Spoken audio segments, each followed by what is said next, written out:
আরে বাংলাদেশের বাইরে মসজিদগুলো যদি কালেকশন করতো, দান নিত, মসজিদের বাক্স থাকতো, কসম আল্লাহর। এই যে মালয়েশিয়া, সিঙ্গাপুর, সৌদি আরব, তারপরে ইন্দোনেশিয়া দেখে তো আসলাম, থাইল্যান্ডে দেখে আসলাম, যদি মসজিদের একটা বাক্সও থাকতো, বাহিরের মসজিদগুলো স্বর্ণ দিয়ে বানাইতে পারতো। কথা বলে না কেন? হ্যাঁ, বাক্স ইদানিং আমি দেখছি সিঙ্গাপুরে যেরকমভাবে গ্যালান, এটা সিঙ্গাপুরের একটা ঐতিহ্যবাহী শহর, অনেক ধনী শহর, গ্যালান এবং মোস্তফা সিটি দেখলাম মসজিদের সামনে গেলাস দিয়া মসজিদের বাক্স বানায় রাখছে। আমি জিজ্ঞেস করলাম, কেউ এটাও কি ফকিন্নি দেশ হয়ে গেল? মন্দিরের সামনে কোনো বাক্স নাই, মসজিদের সামনে বাক্স। বলে, হুজুর, এইটা যদি এই দেশের সরকার দেখে, এই মসজিদ বন্ধ করে দিব। এটা আমরা দিছি কিনলে গা, মাঝে মাঝে লাগাই, মাঝে মাঝে উঠাই ফেলাই। কারণ এটার ভিতরে যে টাকাটুকু পড়ে, এই টাকা ইমাম মুয়াজ্জিনের আর কারেন্ট বিলের জন্য না। কারণ ইমাম মুয়াজ্জিন, খাদেমের বেতন, কারেন্ট বিলের বেতন সরকার দেয়, আলহামদুলিল্লাহ বলেন। এইটা কিনলে গা লাগাইছে।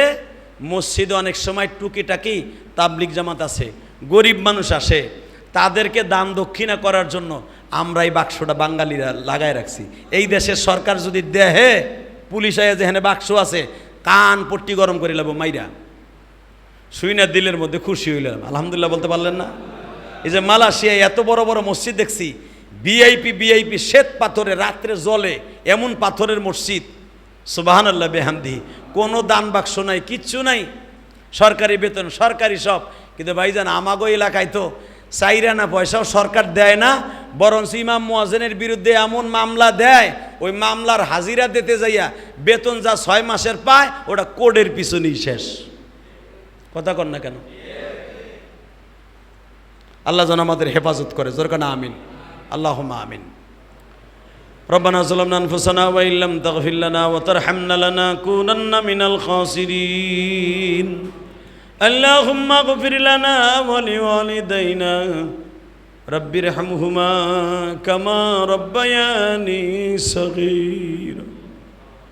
মালিক, তুমি যদি একটু তাকায়া দেখতা, কেন আমার মসজিদ একটু জুমার নামাজ দেরি করে পড়ি, অনেক মসজিদের জুমার নামাজ হয়ে যায়, যেন 2টা মানুষ জুমার নামাজে হাজির হতে পারে, এই জন্য একটু দেরি করে জুমার নামাজটা পড়ি। বাংলাদেশে বড় বড় মসজিদে, বড় বড় মাদ্রাসার মসজিদে জুমার নামাজ 2টা 2:30 শেষ হয়, কিন্তু তোমার পাগলগুলি যারা শেষ সময়ে যারা মসজিদে আসে, তাদের সহ মাফ করে দিও। মুষলধার বৃষ্টির মধ্যে তোমার পাগলগুলি যারা চলে আসছে, এদের মধ্যে কার যেন জনম দুঃখিনী মা নাই গো। পৃথিবীতে আমার জানা মতে মায়ের মতো দরদি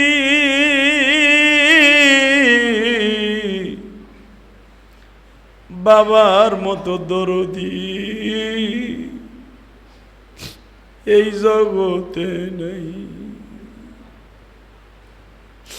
প্রবাসী ভাইদেরকে দেখছি, সন্তান ছেলে মেয়েকে সুখে রাখার জন্য একটা পামরুটি হাতে নিছে, একটা জবা অর্থাৎ টক দই হাতে নিছে, খাইতে যাবে। ইন দি মিন টাইমে বসে ডাক দিছে, তোর কি খাওয়া হয় নাই?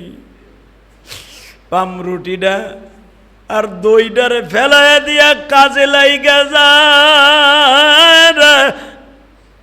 দেরি হইলে অফিসাররা মাজার উপরে লাথি মারে, মা তুইলা বকা দেয়। দৌড়ে দাঁড়ায়া দাঁড়ায়া দেখতাম আর ভাবতাম, মালিক, এই কষ্টগুলা যদি প্রবাসীর স্ত্রী পুত্ররা দেখতো, জীবনে প্রবাসীর টাকাটা খারাপ ভাবে নষ্ট করতো না। আল্লাহ সন্তানদেরকে সুখে রাখার জন্য বাবা কত কষ্ট করে, মা কত কষ্ট করে, পরের বাসায় কাম করে আমার সন্তান বড় বানায়। সেই সন্তান একদিন মা বাবারে কষ্ট দেয়। আজকে আমার একজনে ফেসবুকে দেখাইল, ময়মনসিংহ 30 সালে মা বাবার কাছে জুয়া টাকা চাইছে, জুয়ার টাকা না দেওয়ার কারণে মা বাবারে খুন কইরা ঘরের মধ্যে পুইতা রাখছে।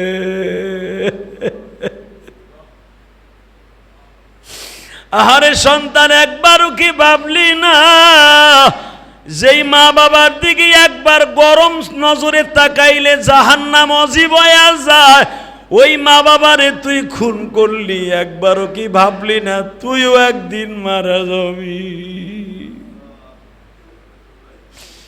প্রশাসনিকভাবে যদি সাথে সাথে ফাঁসির কোনো আদেশ আইন থাকত, এই সন্তানদেরকে সাথে সাথে যদি 2 সাইডে 100টারে ফাঁসি দিত, কোনোদিন এইভাবে মা বাবার সাথে অকারেন্স করে মা বাবারে হত্যা করতো না।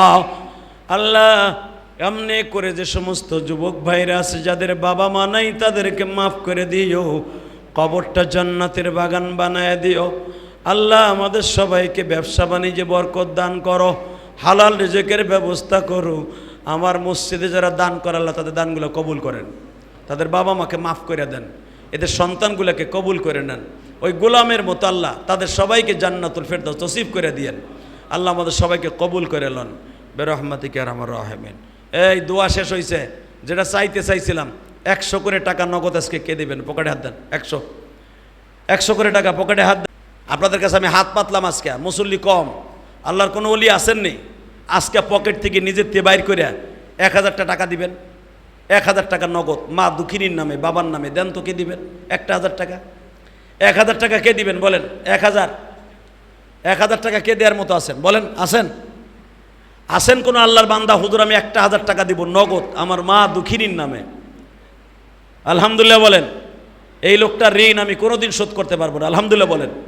যদি করলেন ঋণ কি হে কি এর কাছে কি আপনি টাকা থুইছিলেন হেন থেকে? না, এই ঋণের অর্থ আমি যতবার তার কাছে চাইছি সে আমারে দিছে, আলহামদুলিল্লাহ বলেন। মারহাবা বলতে পারলেন না? এই লোকটা কিন্তু আমার মসজিদের 2 তলার গেট লাগার জন্য কত খরচ গেছে? হ্যাঁ, প্রায় 40,000 টাকা ফিডিং দিয়া 40,000 টাকা, অর্ধেক টাকা সে দিছে, আলহামদুলিল্লাহ বলতে পারলেন না? তা 40,000 টাকা যদি অর্ধেক দেয়, এই লোকটা বেশি বড় ইনকাম করে না, সাধারণ ইনকাম করেওয়ালা, সাধারণ একজন ব্যবসায়ী রাস্তায়। তাহলে জান্নাত তারে দিবে না, তুমি আর তোমার বাপেরে জান্নাত দিবে, তাই ভাবো।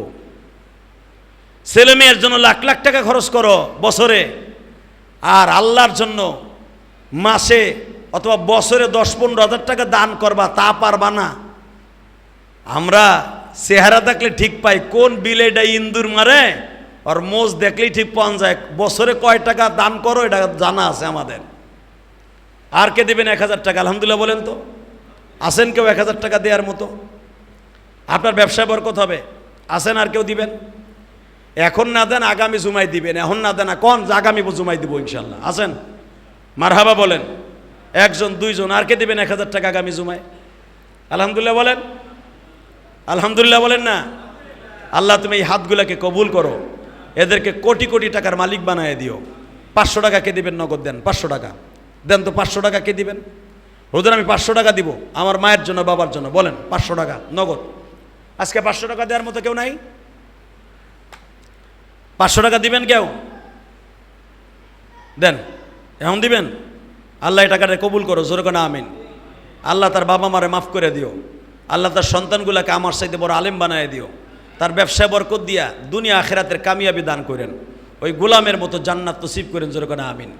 এখানে যারা আছেন আমি মনে করি এখন সবাই দিয়ে তার সুযোগ হবে। আমি যে হাদি বলে গেলাম, ওমরা করে আসছি 40 দিন এখনো হয় নাই।